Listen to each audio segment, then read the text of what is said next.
ایک مختصر آیت کریمہ تلاوت کرنے کا شرف حاصل کیا۔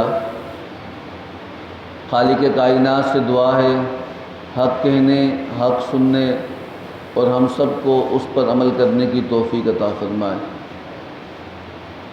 رمضان المبارک کا پہلا جمعۃ المبارک جس میں ہم حاضر ہیں، اور رب تعالیٰ کا بے انتہا شکر ہے کہ اس نے ہمیں ایک بار پھر رمضان کی بابرکت ساعتیں نصیب فرمائی۔ اور رمضان المبارک بڑی رحمتوں اور برکتوں والا مہینہ ہے۔ اللہ رب العزت ارشاد فرماتا ہے کہ یا ایھا الذین آمنوا کتب علیکم الصیام کما کتب علی الذین من قبلکم لعلکم تتقون، کہ اے ایمان والو کہ تم پہ روزے فرض کیے گئے ہیں جیسے کہ تم سے پہلے لوگوں پر فرض کیے گئے تھے، تاکہ تم پرہیزگار ہو جاؤ، متقی بن جاؤ۔ تو روزے کا مقصد انسان کے اندر تقوی کی پیدائش ہے یا پیدا کرنا ہے۔ اور حدیث مبارکہ میں اللہ کے نبی صلی اللہ تعالی علیہ وآلہ وسلم کا فرمان ہے، حدیث مبارکہ کا مفہوم ہے کہ جب رمضان آتا ہے اللہ رب العزت جنت کے 8 دروازوں کو کھول دیتا ہے اور جہنم کے دروازے بند کر دیے جاتے ہیں اور شیطان کو قید کر دیا جاتا ہے۔ اور اس کی بے انتہا برکتیں ہیں کہ رب تعالیٰ رمضان المبارک میں عبادت کا ثواب 70 گنا بڑھا دیتا ہے۔ فرمایا کہ اگر رمضان المبارک میں کوئی نفل پڑھتا ہے رب تعالیٰ اسے فرض پڑھنے کا ثواب عطا فرماتا ہے۔ اگر کوئی فرض پڑھتا ہے تو رب تعالیٰ اسے 70 فرائض کے برابر ثواب عطا فرماتا ہے۔ اسی طرح رمضان المبارک میں اگر کوئی شخص ایک قرآن پڑھتا ہے تو رب کائنات اسے 70 قرآن پڑھنے کا ثواب عطا فرماتا ہے۔ تو یہ عبادتوں کا مہینہ ہے، اور اس کے اندر ہمیں اپنے آپ کو جتنا ہو سکے غافل نہ گزاریں، بلکہ عبادتوں کے ساتھ اپنے آپ کو مگن رکھیں اور اپنی نامہ اعمال کو اور اپنی نیکیوں کو اور نیکیوں سے بڑھتے جائیں اور گناہوں سے اپنے آپ کو کنارہ کشی اختیار کریں۔ شیطان کو اس ماہ مقدس میں جگڑ لیا جاتا ہے، لیکن اس کے باوجود بھی شیطان نہ ہونے کی وجہ سے ہم دیکھتے ہیں کہ ہمیں عبادت کرنے کا سکون ہی ملتا ہے، اور عبادت کرنے کے لیے مسجدوں کا رخ بھی کر دیا جاتا ہے۔ لیکن اس کے باوجود لوگ ارادہ کرتے ہیں، اور ارادہ کرنے کے باوجود بھی کچھ احباب روزہ نہیں رکھ سکتے، نمازوں کے اندر پابندی نہیں ہوتی، قرآن کی تلاوت نہیں کی جاتی۔ یہ سستی، یہ کاہلی، یہ کیوں ہمارے اندر ہے؟ 11 مہینے شیطان کی رفاقت ہمیں میسر ہے، تو اس کا اثر گناہوں کی صورت میں ہمارے پاس موجود ہے۔ تو اس گناہوں کی نحوست کی وجہ سے کہ ہم عبادت کے اندر سستی اور کاہلی کرتے جاتے ہیں۔ اور پھر یاد رکھنا کہ اگر کسی شخص کو رمضان المبارک کے اندر ہی صبح فجر سے پہلے کہیں جانا ہو یا کوئی اہم کام ہو تو وہ فجر سے پہلے اس کی آنکھ کھل جاتی ہے، لیکن ہم دیکھتے ہیں کہ عبادات کے معاملات ہوں یا روزے کا معاملہ ہو یا نماز پڑھنے کا مسئلہ ہو تو اس کے اندر ہماری آنکھ نہیں کھلتی۔ تو یہ سستی ہماری عبادت کے اندر ہوتی ہے، ہماری ذاتی کاموں میں یہ سستی نہیں ہوتی۔ تو یہاں صوفیہ فرماتے ہیں کہ اس کی وجہ کیا ہے؟ تو فرمایا کہ اس کی وجہ گناہوں کی نحوست ہے، کہ جو ہمارے گناہوں کی وجہ سے ہمیں نیکی کی طرف ہمارا نفس ہمیں آمادہ نہیں کرتا، اور نفس جب آمادہ نہیں کرتا تو پھر ہمیں نیکی عمل سے ہوتی نہیں ہے۔ حضرت حسن بصری رضی اللہ تعالی عنہ روایت کرتے ہیں، آپ فرمایا کہ اگر تم چاہتے ہو کہ تمہیں نیکی کی طرف آمادگی ہو اور نیکی کی طرف تمہارا دل میلان کرے، تو اس کی ایک ہی صورت ہے کہ تم اللہ کی بارگاہ میں سچی توبہ کرو، اور اللہ رب العزت کی بارگاہ میں جب سچی توبہ کرو گے تو اس توبہ کی برکت سے ہمیں نیکی کی طرف چلنے میں آسانی ہوگی۔ حضور اکرم صلی اللہ تعالی علیہ وسلم کا اس ماہ مقدس کے بارے میں انتظار رہتا، آپ باقاعدگی کے ساتھ اصحاب کو یہ کہا کرتے تھے کہ وہ مہینہ آنے والا ہے کہ جو 11 مہینوں کا سردار ہے، اور اس کی برکتیں 11 مہینوں پہ باری ہیں، جس میں اللہ رب العزت اعمال کو دگنا کر دیتا ہے، اور گناہوں کرنے والوں کی باز پرس بھی ہوتی ہے، اور رب انتظار کرتا کہ یہ بندہ کب اپنے گناہوں سے نادم ہو کر میری طرف رجوع کرے گا۔ اور رب تعالیٰ نے جب ارشاد فرمایا کہ یا ایھا الذین آمنوا کتب علیکم الصیام، اے ایمان والو تم پہ روزے فرض ہیں، تو ہم دیکھتے ہیں کہ 1,24,000 انبیاء علیہ السلام جو دنیا میں آئے تو ان کا ایک ہی معاملہ تھا کہ اللہ کی توحید کا اعلان کرنا اور بھولی بھٹکی ہوئی لوگوں کو اللہ کا راستہ دکھانا، اور پھر ان کا یہ مقصد تھا کہ لوگوں کو غفلت سے نکال کر اللہ کا راستہ دکھانا۔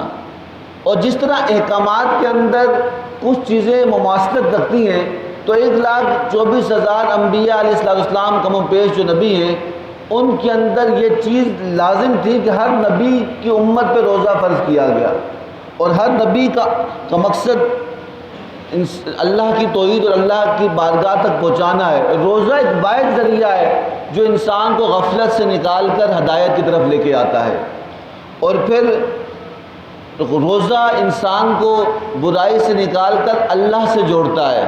اگر ہم انبیاء علیہ السلام کی تاریخ پڑھ کے دیکھیں تو سب سے پہلا روزہ فرض حضرت آدم علیہ السلام پر ہوا۔ کس پر؟ حضرت آدم۔ اور یہ آپ کیا سمجھتے ہیں کہ اللہ قرآن میں کہتا ہے کتب کما کتب علی الذین من قبلکم، تم سے پہلے بھی روزے فرض تھے، خالی تم ہی نہیں، تم سے پہلے بھی اللہ نے روزوں کو فرض کیا۔ کیوں؟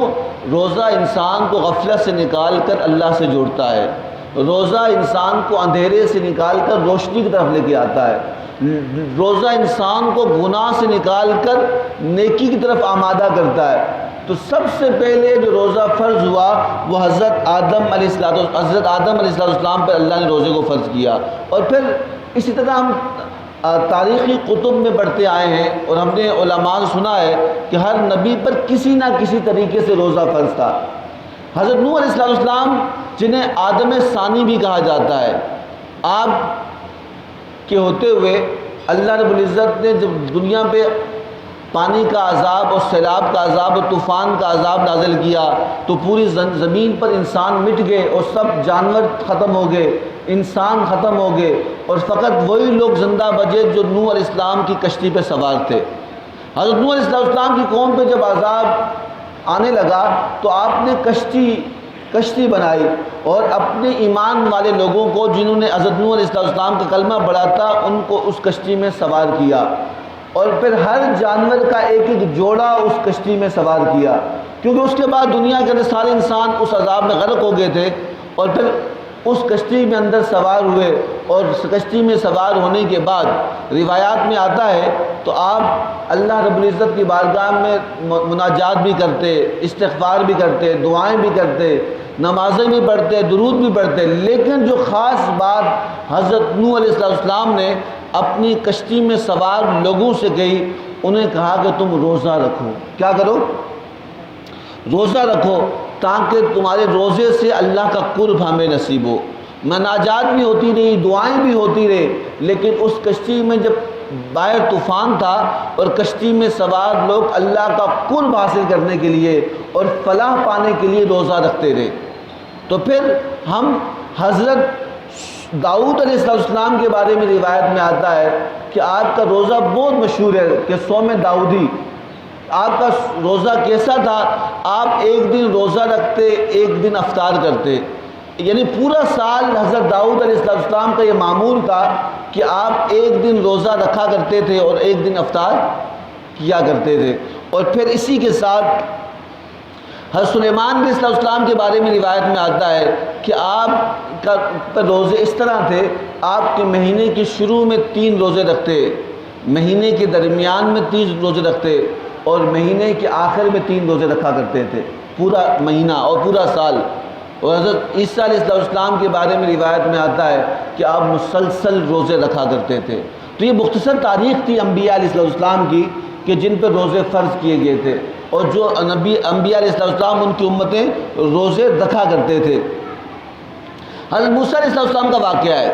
حضرت موسیٰ علیہ السلام نے اللہ رب العزت کی بارگاہ میں عرض کی کہ اے باری تعالیٰ، تو نے امت احمدی کا ذکر میری تورات میں کیا ہے، اور اس کے اندر تو نے ایک امت کا ذکر کیا، اور وہ امت محمدی ہے، اس کی فضیلتیں کیا ہیں؟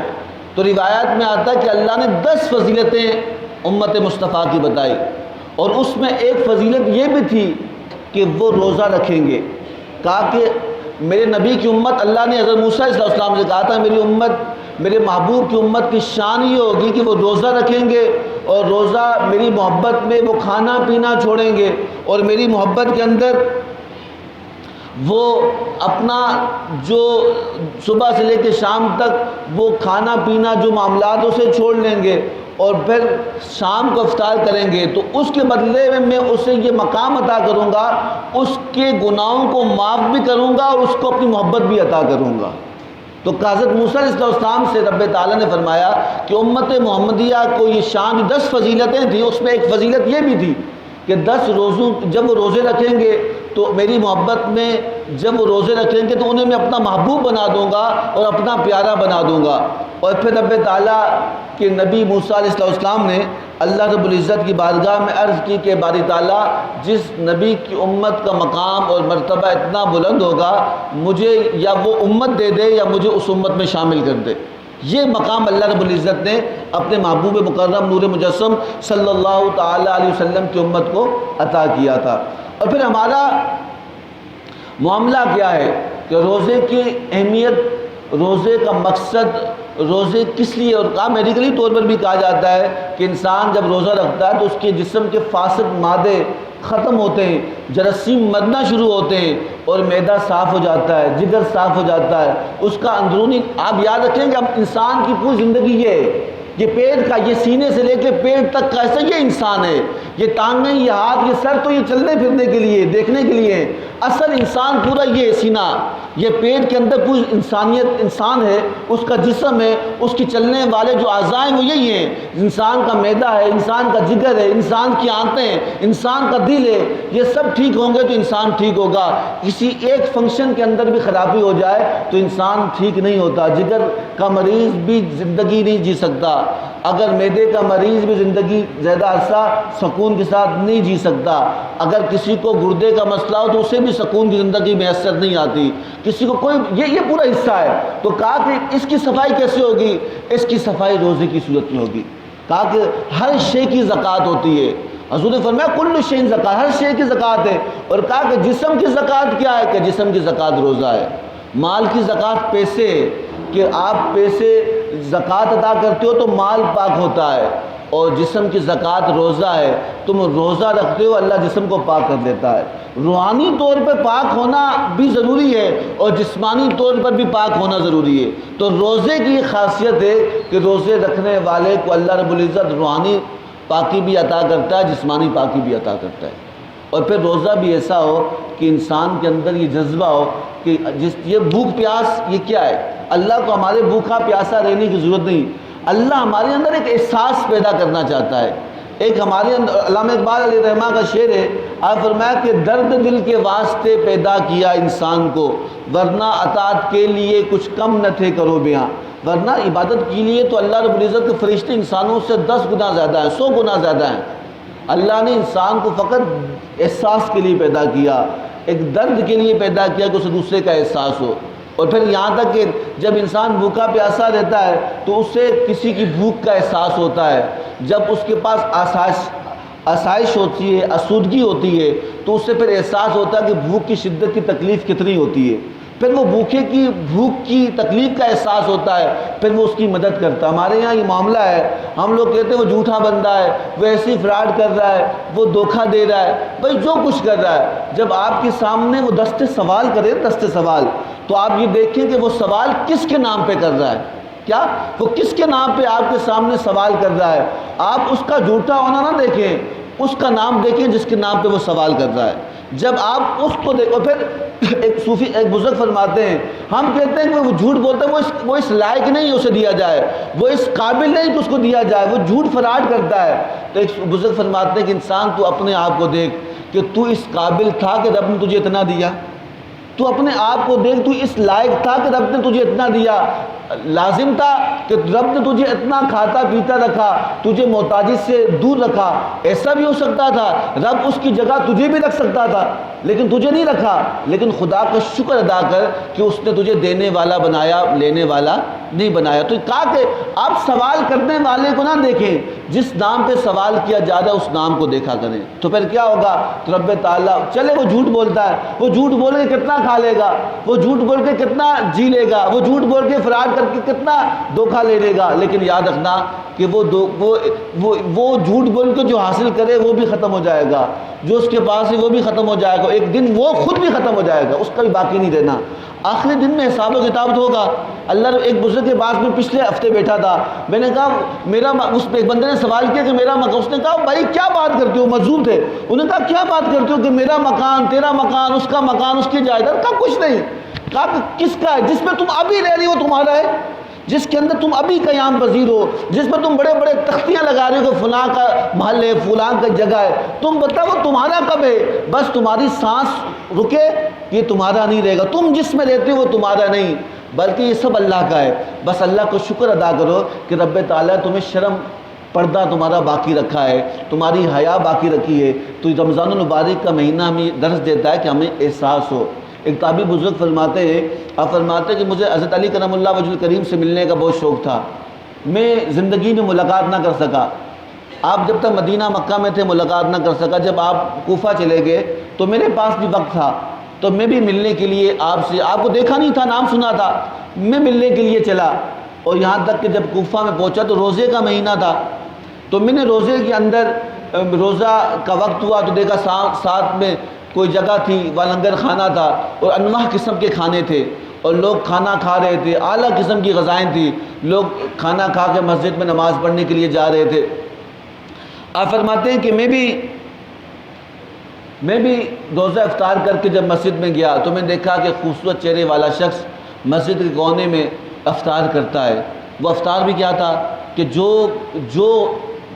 پانی ہے اس کے ساتھ وہ افطار کر رہا تھا۔ کہتے ہیں میں نے دل میں سوچا کہ جس طرح روزے کی سختی ہے تو اس حالت میں جو کا پانی پیا نہیں جاتا، تو میں نے سوچا کہ میں اس کو کہوں کہ بھائی کچھ کھا لے پی لے۔ کہ اس کی چہرے کی روحانیت اتنی تھی کہ مجھے برداشت نہ ہوا، میں کچھ دیر بیٹھا، میں اس کے پاس پہنچا، میں نے کہا کہ حضرت باہر آپ کے پاس کھانا نہیں ہے، تو باہر ایک لوگ لنگر تقسیم ہو رہا ہے اور اعلیٰ قسم کے کھانے، آپ وہاں چل کے کھانا کھا لیں، آپ اتنی مشقت اپنے اوپر کیوں ڈالتے ہیں کہ آپ جو سے روزہ افطار کرتے ہیں، ستو سے روزہ افطار کر رہے ہیں۔ تو آپ فرمایا کہ میں دنیا کو 3 طلاقیں دے دی اور میں اس غذا کو پسند کرتا ہوں کہ جس سے میرے رب مجھ سے راضی ہو، میں اعلیٰ قسم کی غذائیں کھانا پسند نہیں کرتا۔ فرماتے ہیں میں دل میں پھر بھی ایک تڑپ تھی۔ آپ فرماتے ہیں کہ میں نے کہا کہ بہت نیک آدمی ہے، میں وہاں گیا، میں نے کہا اس لنگر خانے کو کون چلاتا ہے؟ تو کہا کہ فلانا وہ بندہ ہے، وہ آدمی ہے جو لنگر خانے کا انتظام چلا رہا ہے۔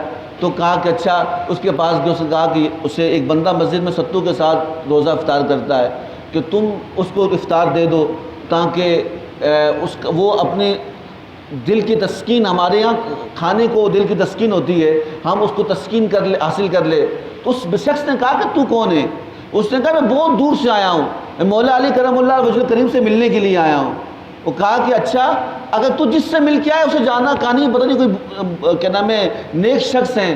آپ نے فرمایا کہ تو یہ لنگر خانہ جس میں تو کھڑا ہے یہ مولا علی کا ہے، میں ان کا بیٹا امام حسن ہوں، اور جس سے تو مل کے آیا ہے کہ جو ستو کھاتا ہے اور ستو سے اپنا روزہ افطار کرے وہ مولا علی خود ہیں، وہ خود ہیں۔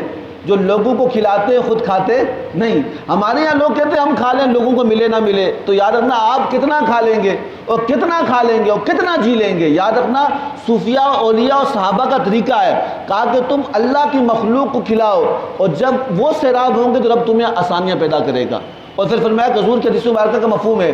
آپ نے فرمایا کہ اگر کسی نے کسی روزہ دار کو ایک کھجور سے روزہ افطار کرایا, گنجائش نہیں ہوتی, اور کہا کہ یا ایک دودھ کا گلاس پلایا, شربت پلا دیا, یا کہا کہ جس کے پاس اتنی گنجائش تھی نمک کی ایک چٹکی دے دی, یہ گنجائش میں نہیں, پانی تو میسر ہوتا ہے نا. اور فرمایا کہ اگر کسی نے کسی کو ایک پانی سے افطار کیا رب تعالیٰ اسے جنت میں سیراب کرے گا. اور فرمایا کہ اگر جس نے اس کو پیٹ بھر کے کھلایا کسی روزہ دار کو تو رب تعالیٰ اسے روز قیامت جب بھوکے لوگ ہوں گے اسے پیٹ بھر کے کھلائے گا, جنت میں سیراب کرے گا, اور اتنا ثواب اسے عطا کرے گا کہ جتنا روزہ رکھنے والے کو عطا کیا اتنا افطار کرانے والے کو بھی عطا کرے گا. اور اس کے ثواب میں کوئی کمی نہیں ہوگی کہ نہیں اس کا آدھا ثواب اتنا نا, اللہ کہتا ہے اس کو اتنا ہی ملے گا جتنا روزہ رکھنے والے کو رب تعالیٰ عطا فرمائے گا. اور پھر روزہ رکھنا مقصد یہ نہیں ہے کہ آپ صبح سے لے کے شام تک بھوکے پیاسے ہوں اور شام کو آپ کھا لیں تو یہ روزہ ہے. اس سے تو آپ کسی جانور کو کوئی کھانا کھلا لیں صبح سحری کے وقت اور شام کو اسے افطاری کے ٹائم منہ کھول لے, اس کا روزہ نہیں ہوگا. حضرت فرمایا کہ ایسا شخص, حدیث مبارکہ کا مفہوم ہے, آپ فرمایا کہ ایسا شخص کی جو روزہ رکھ کے بھی جھوٹ بولے, روزہ رکھ کے بھی فراڈ کرے, روزہ رکھ کے بھی دھوکہ دے, روزہ رکھ کے بھی برے کام کرے, روزہ رکھ کے بھی برائی کو نہ چھوڑے, تو رب تعالیٰ کے محبوب فرمایا کہ ایسے بندے کا بھوکا پیاسا رہنا رب کو پسند نہیں ہے. کہا کہ اگر سب برائی کرنی ہے تو ایسا روزہ اللہ کی بارگاہ میں قبول نہیں ہوگا. تو اسی لیے حضور نے فرمایا کہ روزہ باطن کی صفائی کا نام ہے, کہ انسان کا اندر کا حصہ جو 11 مہینے شیطان کی رفاقت میں رہ کر گندا ہوا تو روزے سے ہی صاف ہوتا ہے. آپ کیا سمجھتے ہیں اگر کوئی شخص میلا ہے اور وہ ایسے ہی چھلانگ مار لے اور پھر وہ باہر نکل جائے تو وہ صاف ہو جائے گا؟ نہ کپڑے میلے ہیں, اسے آپ دھوئے بغیر بالٹی کے پانی میں ڈال لیں اور آپ سمجھیں کہ اس کی میل کچیل اتر جائے گی, ایسے نہیں اترے گی. کہا کہ اسے کیسے اتارا جاتا ہے؟ اگر کوئی شخص کپڑے بھی دھوتا ہے تو کپڑے دھونے سے پہلے اسے جب بالٹی میں ڈال کر صابن لگاتا ہے تو اس کو رگڑتا ہے, اس کو ملتا ہے, اس کو صاف کرتا ہے, اور پھر ایک وقت آتا ہے وہ اجلے ہو جاتے ہیں. اس طرح ہمارا من بھی میلا ہے, ہماری باطنی نظام بھی میلا ہے. اس کو کس سے ملنا ہے؟ آنسو سے ملنا ہے. اسے کس سے ملنا ہے؟ سجدوں سے ملنا ہے. اسے کس سے ملنا ہے؟ قرآن کی تلاوت سے ملنا ہے. ہمیں اس کو کس طرح صاف کرنا ہے؟ اللہ کے حضور دعا کر کے صاف کرنا ہے. ہمیں اس کو کس طرح صاف کرنا ہے؟ اللہ کی بارگاہ میں استغفار سے صاف کرنا ہے. اگر آپ نے یہ نہ کیا, رمضان آیا اور چلا گیا تو آپ نے کچھ بھی, آپ کے سامنے سمندر تھا اور آپ اس سمندر کے سامنے ہو کر بھی پیاسے واپس آ گئے. تو رمضان یہ غنیمت ہے, یہ اس شخص کو پتہ چلے گا جب دنیا سے چلا جائے گا, وہ سوچے گا کہ کاش مجھے میسر آ جائے اور ہمیں کچھ حاصل ہو جائے. اور پھر حدیث مبارکہ میں اللہ کے نبی صلی اللہ علیہ وسلم نے فرمایا کہ جو شخص رمضان میں راتوں کو قیام کرے, کیا کرے؟ آج تو یہ بیسیں ہوتی ہیں نا, تراویح پڑھنے کی ضرورت نہیں, نفل پڑھنے کی ضرورت نہیں, بس تراویح 8 پڑھ لو, 10-20 پڑھ لو, کتنی پڑھ لو. بھائی نفل, میں نے آپ کو شروع میں کہا نا, حدیث مبارکہ میں اللہ کے نبی نے فرمایا کہ رمضان کی برکتیں یہ ہوں گی کہ جو شخص بندہ نفل پڑھے گا اللہ رب العزت اسے فرض کے برابر ثواب عطا کرے گا, اور جو شخص فرض پڑھے گا اللہ رب العزت 70 فرضوں کے برابر ثواب عطا کرے گا. آپ بتائیں کہ اگر کوئی شخص 8 رکعت نماز تراویح پڑھتا ہے اسے زیادہ ثواب ملے گا, یا جو شخص 20 رکعت نماز تراویح پڑھتا ہے اسے زیادہ ملے گا؟ بولے. میں بھی آدھے گھنٹے سے بول رہا ہوں, کس کو زیادہ ملے گا؟ آپ سے سوال ہے. ایک شخص 20 رکعت پڑھے اور ایک شخص 8 رکعت پڑھے, آپ بتائیں ثواب دونوں کا برابر ہو سکتا ہے؟ بتائیں نا. حضور فرمایا, حضور کے سے سن لینا. آج ہر بندہ تبصرہ کر رہا ہوتا ہے, ہمارے یہاں کہتے ہیں کہ نہیں آج بیماری ہے, بیماریاں ہیں, بیماریاں پھیل جائیں گی. نہیں, یاد رکھنا بیماری کس کے پاس سے آتی ہے؟ بولیں نا. شفا کس کے پاس سے آتی ہے؟ موت کس کے پاس سے آتی ہے؟ زندگی کس کے پاس سے آتی ہے؟ آپ بتائیں. جو شخص اللہ کے حضور ہی جھکا ہو اسے کوئی مار سکتا ہے؟ جو شخص اللہ کی حضور دعا کر رہا ہو کہ یا اللہ آسانی کر، کیا اس سے بیماری آ سکتی ہے؟ تو کہا یہ یہود و نصارہ کی سازش ہے کہ اس بڑے مہینے میں لوگوں کی عبادات سے دور کیا جائے۔ حدیث مبارکہ سن لیں، اللہ کے محبوب صلی اللہ تعالی وسلم کا فرمان ہے، آپ نے فرمایا کہ جو شخص رمضان المبارک کی راتوں کو قیام کرے، حدیث کہا کہ جو شخص رمضان کی راتوں کو قیام کرے، احتساب اور ایمان کے ساتھ اپنے گناہوں کی معافی چاہے، رب کیا صلہ عطا فرماتا ہے؟ اللہ کے محبوب فرمایا کہ اللہ رب العزت اس کے پچھلے گناہوں کو معاف کر دیتا ہے۔ سمجھا نہیں بات؟ یہ رب برکت ہے۔ ہم کہتے ہیں ہمارے گناہ معاف ہو، تو گھر بیٹھے تو گناہ معاف تھوڑی ہوں گے۔ اگر آپ نماز مسجد میں نہیں پڑھ سکتے تو گھر میں پڑھیں، تراویح مسجد میں نہیں پڑھ سکتے گھر پڑھیں ضرور، کیوں؟ یہ ایک نیکی 70 نیکیوں کے برابر ہے۔ اور صحابہ کرام رضوان کا کیا معمول تھا؟ حضرت صہیب رومی رضی اللہ تعالیٰ عنہ کے بارے میں روایات میں آتا ہے کہ آپ کے بارے میں روایت میں آتا ہے کہ آپ کو بادشاہ کہا جاتا تاجروں کا۔ آپ اتنے بڑے تاجر تھے، آپ کو بادشاہ کہا جاتا تھا تاجروں کا۔ جب آپ مکہ سے حضور نے جب مکہ سے ہجرت فرمائی مدینہ کی طرف، اور جب مدینہ کی طرف چلنے لگے، حضرت صہیب رومی نے اپنا پورا مال و اسباب، جو سامان، جو چیزیں تھیں، جو جتنی جمع پونجی تھی، جتنا کچھ تھا، وہ سب اپنے اونٹوں پہ لاد دیا۔ اور اونٹوں پہ لادنے کے بعد جب حضور کے ساتھ چلنے لگے تو ابو جہل آیا، اور 5 لڑکوں کے ساتھ، بدماش لوگوں کے ساتھ ابو جہل آیا۔ اس نے کہا کہ صہیب رومی، میں یہ مال لے جانے نہیں دوں گا تجھے، تو تاجر ضرور ہے لیکن یہ مال مدینہ نہیں جا سکتا، وہاں کے لوگ آسودہ ہو جائیں گے، یہ مال پہنچے گا، تیرے پاس آپشن ہے، یا مال لے جا، یا مال کو رکھ، یا حضور کو رکھ۔ حضور کے ساتھ جانا چاہتا ہے تو پھر مال چھوڑنا پڑے گا، اگر مال کو رکھنا چاہتا ہے تو پھر حضور کو بولیں کیا پڑے گا؟